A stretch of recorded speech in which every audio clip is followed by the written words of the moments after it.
I was 15 when my daddy died. Mama worked.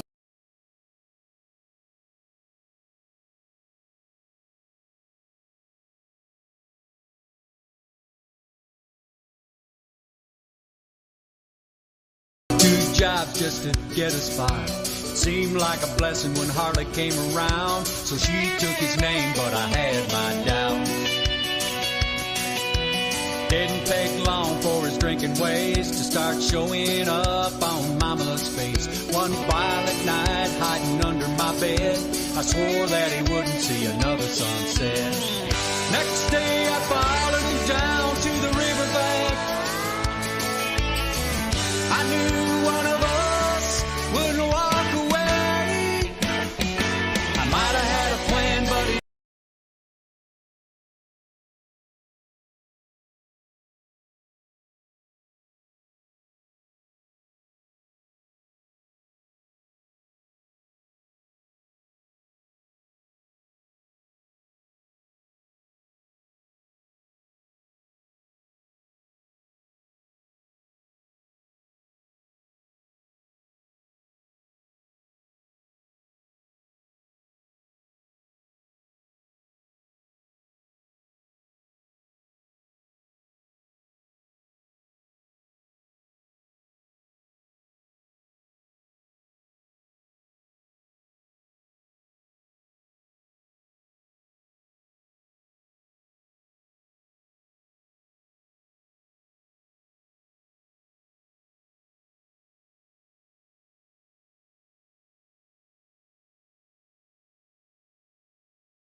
Good morning, all. Good morning. We're waiting for Sarah to come.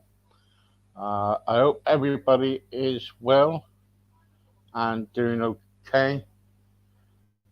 Good morning, um, Mrs. Jones. How are you? And please share. Please share. I need some more else people to come on. If you can do that for me, I'm okay. Thank you very much. Okay, we are waiting for Sarah to come on. She will be with us in a moment.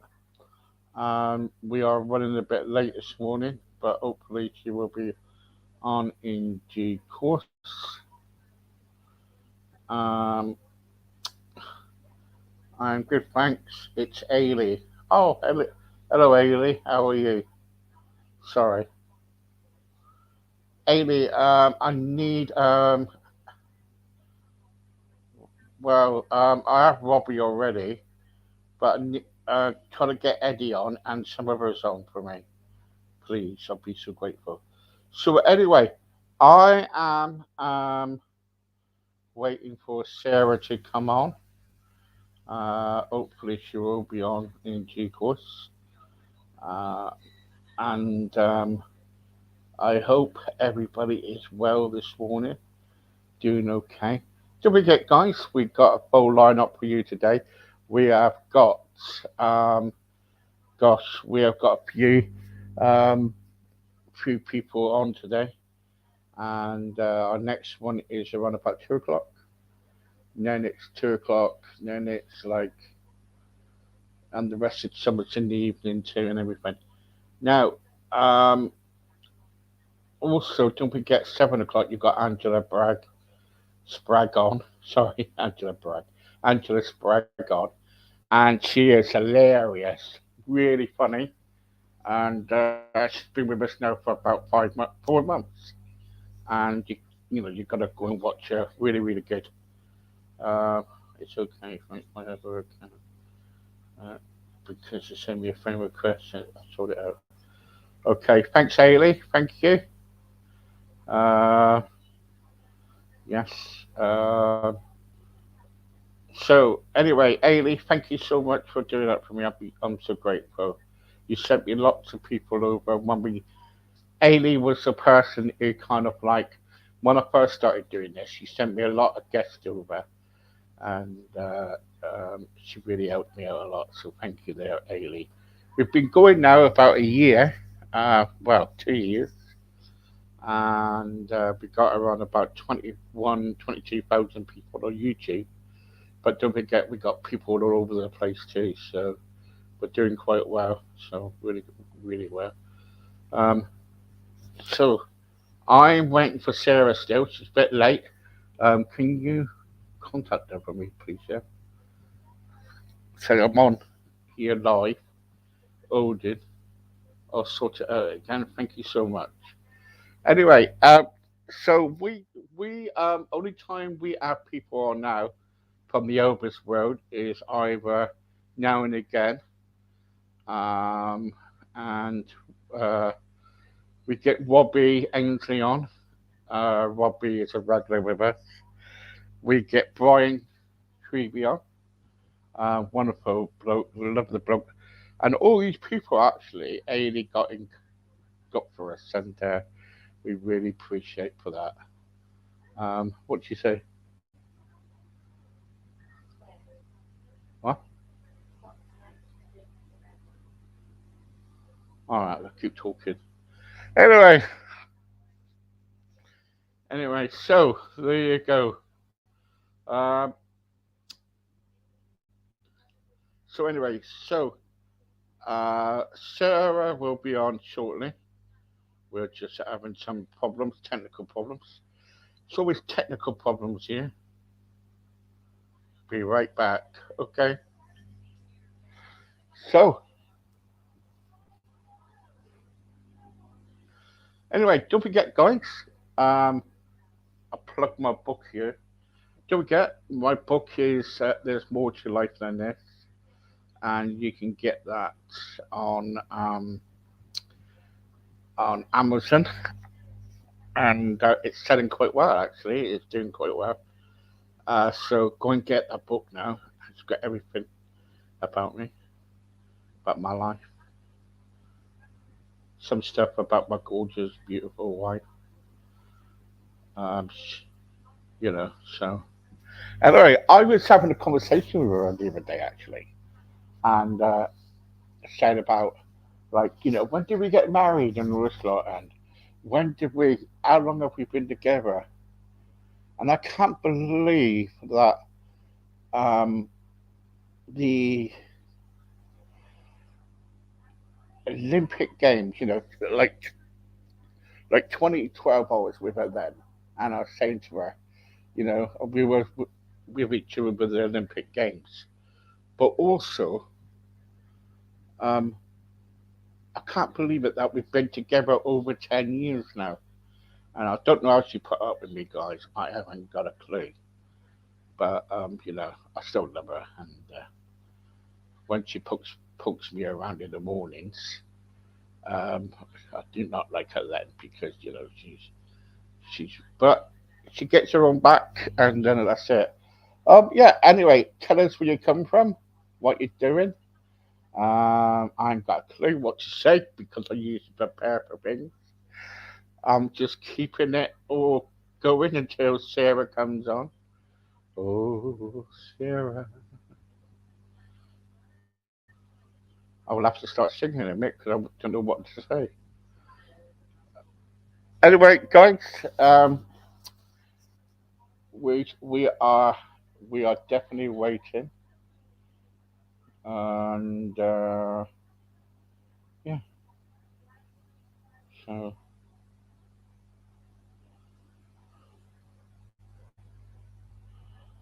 yeah, all right.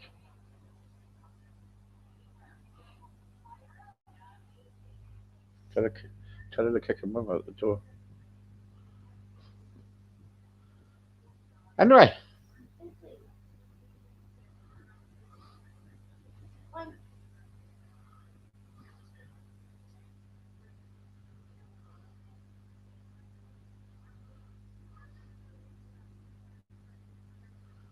right, okay, I'll have to start singing some songs.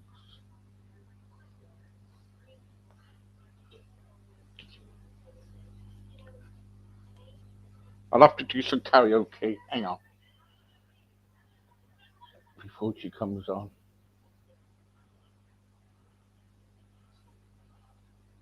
I only do one because I know she will be on in a minute.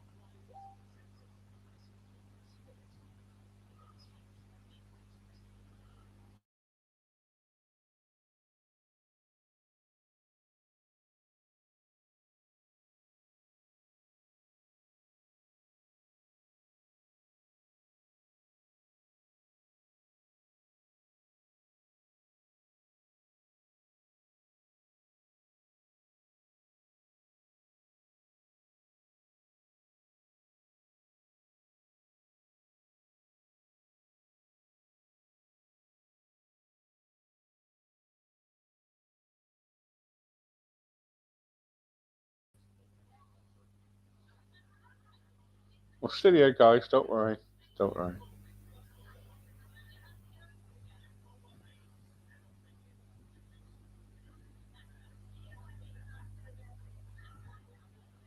Hang on.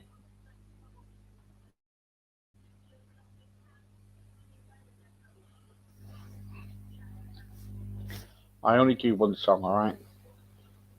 Wait for her to come on. Hopefully she'll be on. I'll have to edit all this, because this is Sarah's, page, so should do me one. But there you go. Well, keeping you going here, and oh,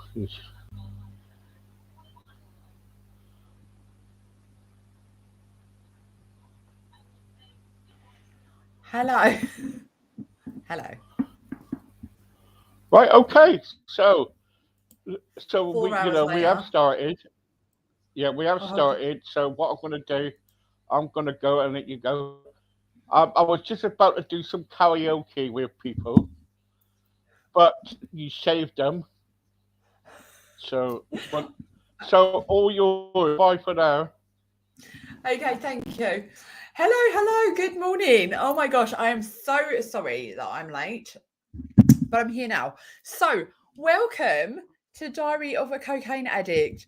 This show is going to be about how when we change ourselves, we change the world around us, right? And so, a really quick intro from me. For those of you that are new to my world, welcome, right? I'm really happy to have you here. I'm Sarah. I'm the recovery witch. I am a recovery coach nowadays, but I wasn't always. At one time in my life, I was heavily addicted to Class A substances. So, ecstasy throughout my 20s and mainly through my 30s. Cocaine was my true love. And it presented me with untold problems, as anyone that has lived that life will be familiar with. I have a child. He's 3 years old now. And the life that I was living was not the life that I wanted him to be brought up into. And it wasn't serving me. Like, I wasn't feeling good. I wasn't the person that I knew that I could be. I wasn't achieving the success in my business. I wasn't being the mum that I wanted to be. I wasn't being the daughter, the friend, the human that I wanted to be. And so something had to change. And that thing was giving up the coke, right? So since I gave that up now almost 15 months ago, in 10 days, it'll be 15 months, I have had a radical overhaul of everything, of my thinking, my behaviors, my lifestyle, my parenting, all of it has changed radically. And it had to.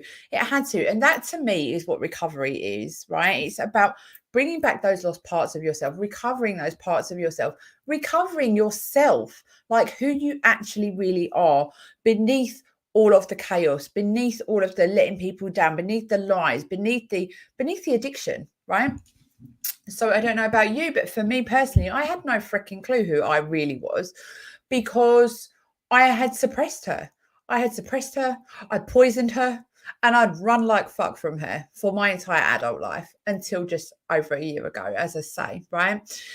And so when I went into recovery, it became this place where I started on the most beautiful journey of my life. And that was the journey back to myself, right? And what I mean by that is that through a series of different parts of the journey, I have come to a place now where I'm here, I'm presenting this show. You know, I have a very clear idea of who I am. I have a very clear idea of what it is that I'm here to do in this world.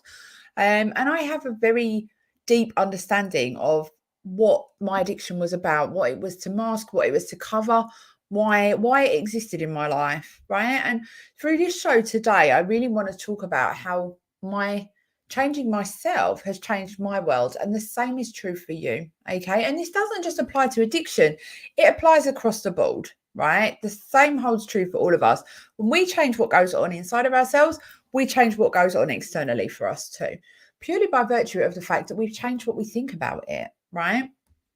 So this show was born from a place of wanting to use my voice to create a space where we could have very real conversations and be open and honest about the perils of addiction, and more importantly, about the joys of recovery, right? Because you can't have recovery without the addiction in the first place, in terms of addiction recovery, obviously. But recovery is really my focus, more so than addiction, if that makes sense. Okay. Now, what I've learned recently as well from other recovery coaches is that some of them are in the Recovery Coaching Academy with me for different reasons, right? Not because of drug addiction or substance misuse or whatever you want to call it, but about emotional addiction, where they've been addicted to certain behaviors in their lives that are not necessarily the ones that involve sticking cocaine up your nose or placing, betting your house on a horse, right? But literally about people pleasing and stuff like this. And it really brings a whole different aspect to the term recovery for me. So to be clear, right here in this show, I'm talking specifically about addiction recovery. But, a lot of what I talk about can be applied across the board to lots of different areas of your life. Now, as ever, what I say, a lot of it is my own opinion. Okay, it's not necessarily come from a book, a journal. There's no research to back it up. Okay, this is coming from a place of my lived experience, my training as a life coach, my training as a recovery coach, and just being a human, right? And so feel free to ditch the parts that don't resonate with you, yeah? And by all means, take action on the parts that do. Okay, and I'd love to hear what those parts are for you. All right, so if you want to interact with me, please do go ahead and do so. I'm always here for the people. Okay, my email is therecoverywitch2911@gmail.com, or you're going to find me on Instagram, on TikTok, and on Facebook as The Recovery Witch, as you can see here on this broadcast. So, recovery, wow. What a beautiful place to be. So let me start this transmission actually by talking a bit about what recovery is from my perspective, because again, just recently it has come to my attention and my awareness that actually this is a term that gets thrown about, but people don't necessarily know what it means to be in recovery from addiction, right? So essentially recovery from my perspective, is about changing who you are being, right? It's about stopping with the self-destructive behaviors, thinking, actions, whatever it is for you. So in my case, it was about stopping the cocaine use. It was about stop running to that security blankie, to celebrate, to commiserate, to feel good, to, you know, to pass the time. Stop doing it, right? Just stop, right? That is recovery for me. Recovery for me is also about learning how to live a different life. It's about being okay with feelings. It's about having feelings and being okay with feeling them. It's about navigating through that. Recovery for me is about active service. It's about finding ways to pay this forward. Recovery is about making something of yourself, of your life, because again, for me, it was chaos. It was chaos. It was devastation and it was carnage. It was letting people down. It was lying. It was not showing up for work. It was shouting at my son, right? It was all of these things. And I don't want that. I don't want that in my life. And so recovery has helped me to stop with all of that and to bring myself back into alignment with the person that I truly am at soul level. Yeah. Recovery for me is about surrendering the need to control things and to know that we are always supported, guided, supported, held. Yeah. And everybody has got a different version of this, right? For me, it's God. For some others, it's universe, source, creator, Buddha, whatever you want to call it. I don't care. We're talking about like a higher intelligence. Yeah. An intelligence that orchestrates things, the intelligence that makes our eyelashes grow and our skin heal, the intelligence that makes the plants grow out there. Yeah. We don't do that. Yeah. I think we can all agree on that. So whatever we call it, this is not meant to be, you know, a show that is trying to bring you around to a certain way of thinking. Quite the opposite, in fact, right? Steve, I can't turn off at the end. If you remember, sorry, I can't turn off at the end. It won't let me end the show. So yeah, recovery for me has also been about really discovering who I am. Like when we can understand what it is that makes us tick, when we can understand what our triggers are, when we can understand the things that really light us up and bring us joy, then we can start to live in a way that is congruent with that and in a way that is conducive to living a life of joy and satisfaction and happiness, rather than one where we're just suddenly attacked on the fly by addiction and we cave into it, right? The egoic mind can come in and just take us away again, right? And we don't want that. Recovery is also about community. Yeah, in my opinion, recovery is really about community, and it's about finding those people that are on the same path as you, and maybe they've arrived there by different means. Perhaps they have, you know, they've got a different story to you. Of course they have. We've each got our own experience, right? But the recovery community holds so much value because what you will get from another person in recovery, in terms of meeting you where you're at, in terms of understanding you as a human, you won't get that from somebody outside of the recovery community, in my experience, because they can't understand what it's like. It's like, and I've said this before, it's like trying to explain a sunset to a blind person. Yeah. You could get it accurate down to the tiniest, minutest, accurate detail. Yeah. And they still wouldn't have the vaguest clue about the actual sunset. Yeah. Or sunrise, whichever you prefer. Yeah, they just wouldn't. They can't, because they've not experienced it. And in the same way, trying to explain that the thinking that goes on as an addict to somebody that's never done it is just like, what are you even on about? Like, that doesn't make any sense. And from the other side of the coin now, as a recovery coach, when I listen to these stories and when I hear my own stories, I'm just like, what were you even freaking thinking, girlfriend? Like, were you even thinking? Did your brain actually leave the building for like 20 odd years of your life? Quite possibly, yes, is the answer to that. So when we change ourselves, we change the world. Now, what do I mean by that? I did a post about this on Facebook yesterday, and actually that was the sentence that came to me right at the end of my post. It said, do the inner work. When you change, you change the world. When you change, the world changes. Yeah. And I thought, bam, that is going to be my subject for today's show. Right. And so I deleted it off my post because I wanted to save it for today. And what's happened since then is that my egoic mind has come in and started trying to make me want to prep for this. Okay, so there's a bit, let me give you a bit of context around this, and I will explain what I mean by egoic mind as well, because again, another term that gets bandied about sometimes, and it's like, what does that even mean, right? So this week I have been doing a lot of work around my own value in terms of how I view myself, right? In terms of the packages that I offer, the way that I show up, the way that I speak to myself, the beliefs that I hold about myself, right? I've been really going to town on kind of uncovering what's really going on for me at my core and making sure that I am living in a way that is true to me, yeah? And isn't coming from a place of like, oh, well, everybody else is doing this, so I should be doing that. Oh, everybody else has got a Facebook group, for example. I must definitely have a Facebook group in order to be successful. Just an example, yeah? And so on. And so these are things that I've been inquiring about internally this week. And a message that came through for me this week really, really powerfully was in these words: just fucking speak. Just fucking speak, right? And what that means to me is that I just have to show up, right? It's very easy to get caught up in like, oh, but what do the people want to hear? Oh, what price can people afford my services at? Oh, who should I be in order for people to like me? Those kind of things, yeah? And this is your ego kicking in, right? Your ego kicks in when it starts to feed you thoughts that are not helpful, right? But we don't question our thoughts because we hear them in our own heads, in our own voices. And so we don't question the truth of them. But when somebody else says something to us that doesn't quite resonate, we're like, huh?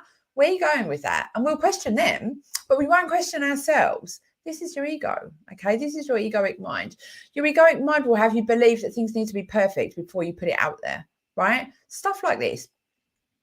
And so I've become acutely aware of that this week. And as I was thinking about who it is that I'm here to serve and how I'm here to help people, I realized that actually who I wanted to be talking to was different from who I thought that I wanted to be talking to. And there was a lot of fear around it for me, right? I was just like, what do I know about this group? What do I know about the level that they operate at? And then I thought to myself, hang on a minute. I'm not trying to teach them that stuff. I'm just trying to show them that there's a way out of addiction and trying to show them what recovery is about and give them the tools and the inspiration, the hope, the content, the resources to stay on track. Right? It doesn't matter what I know about their business or what I don't know about their business. It doesn't matter what I know about their academic stuff versus what I know. It doesn't matter. That's not what I'm trying to achieve here. Yeah. And so when I was thinking about all this, I had a session with a lady the other day. Like, I'm a big fan of coaches having coaches. Had a session with a lady the other day. And the message that came through so powerfully was just, it doesn't matter about the words, Sarah. Like, it doesn't matter what the words are. It's the feeling that you generate. That is what's important. That is where the wisdom lies. So I'm sat here right now delivering a message to you, and my egoic mind wanted me to make notes. My egoic mind wanted me to go away and do some research and get some points written down, you know, for it all to be very, really well articulated and on point and not stray off from the point or forget what I was going to say, or, you know, it wanted it all to be pre-planned, premeditated, all of this stuff. But actually the message that I received was just fucking speak. Because I know that when I just speak, that the messages flow through me, right? They're not my messages. They don't come from my minds. They come from my heart. They come from my higher self. They come from a place of a higher purpose, right? And all I have to do is have the courage to show up and be prepared to hit the button without knowing what the hell is going to come out of my mouth. Now, don't get me wrong, that can be freaking scary at times, yeah? To the point that I did briefly Google before I came on here this morning. However, I caught myself in the act and quickly abandoned ship, right? But this is about me changing who I'm being in order to change the world around me, right? So by me taking my power back and saying, actually, do you know what, ego, thank you very much for like trying to keep me safe and make sure that I don't mug myself off live on air. Actually, I trust myself. I trust that the message will come through me that is meant to be heard today. And I trust that the right person is going to hear it in the right way at the right time. They might not be with me today. It might only land with one person, but that one person will take this message and it will make a difference to them. And I know that, and I believe it to be true. And I've seen it time and time again. And so this showing up here today like this is really an exercise in me practicing what I preach. Yeah. And being able to set standards for myself, whereby I say, do you know what? I trust that the version of me that I want to be will come shining through if I don't try and control her, right? And so in this way, I'm changing my own world because I'm moving into a place where things can't go wrong, right? Because things always work out the way that they're supposed to.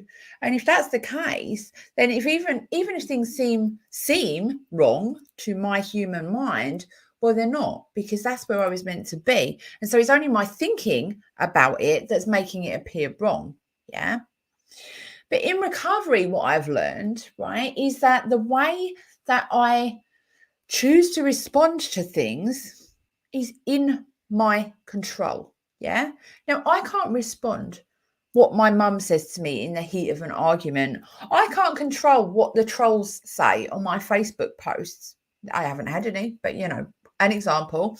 I can't control what you're thinking right now as you're listening to this message, and neither am I trying to, right? Because they're out of my control. It is not for me to manage. The things that are for me to manage is my own thinking, is my own response, right? And is my own stuff, for want of a better expression. Yeah. Because when I release the need to control what you're thinking right now as you're listening to this message, then I allow myself the freedom to be able to just speak, to just show up as me and just say whatever it is that comes out of my mouth without filtering it, without editing it and making it into what I think that you want to hear. Yeah. Without diluting the message by inserting what we refer to as logic, but actually is just distrust in ourselves. Yeah. Because we don't need to think about this stuff. We need to just show up and say it. Right. And this is my own personal perspective. Right. I went to put my glasses back on then. I haven't even got them on.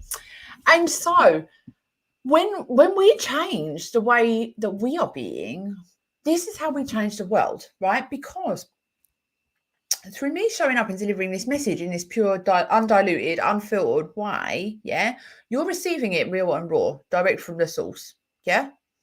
And you're going to go away and do whatever it is that you feel called to with this message. So let's say today's message has inspired you to raise your own standards and to speak your truth, yeah? To always speak your truth. Maybe you've got a client that you need to raise the prices with.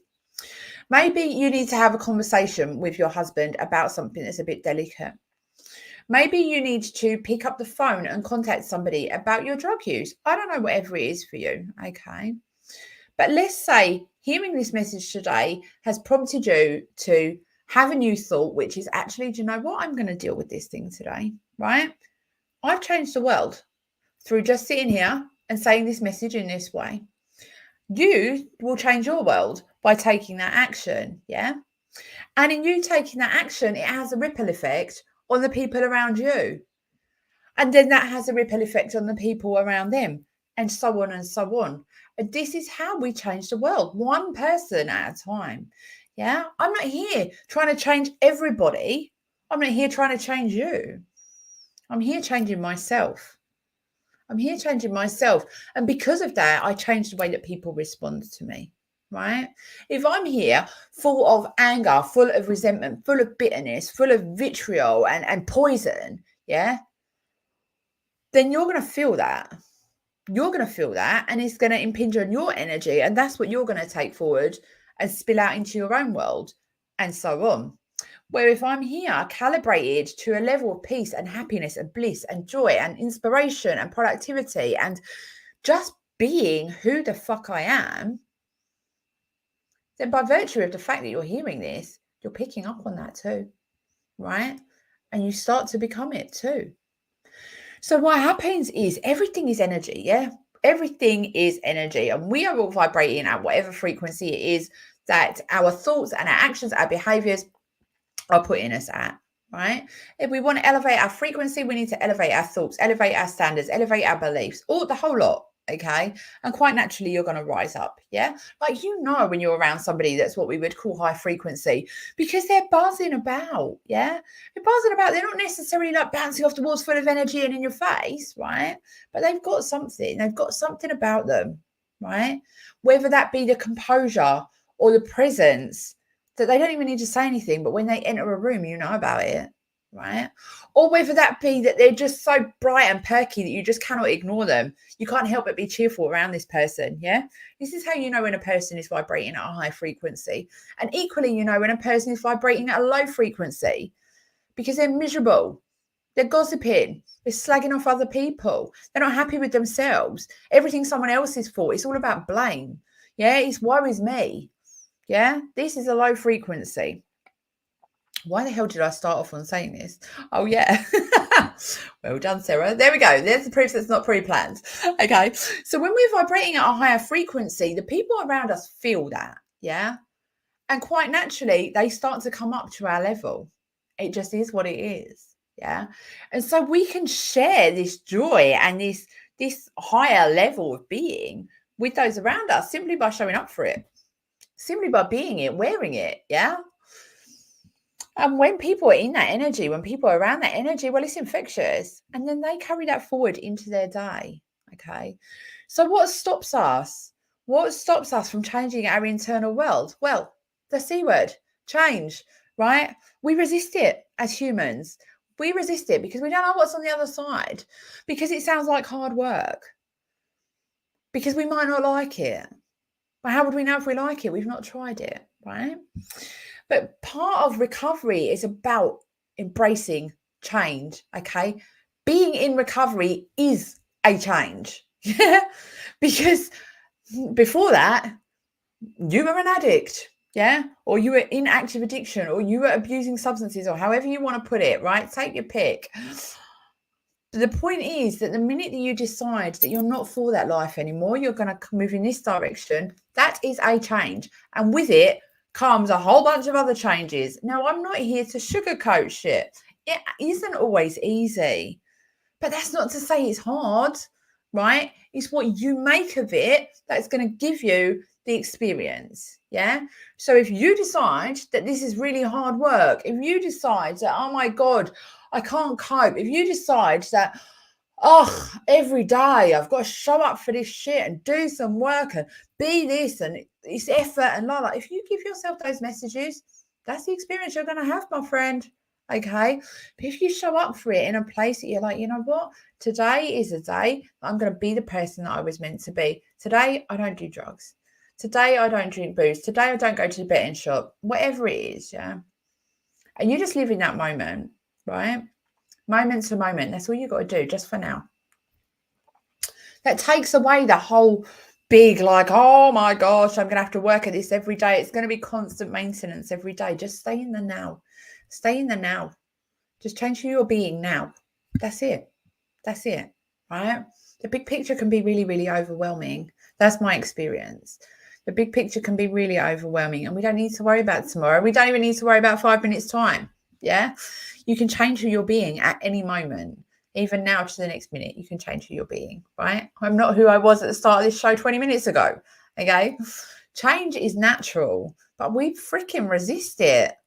We resist it, kicking and screaming for all the reasons that we've spoken about. But recovery, if you can accept that recovery brings about change for the good, not just of yourself, but the greater good of humanity, right? Then you're going to feel a whole lot better about making these changes.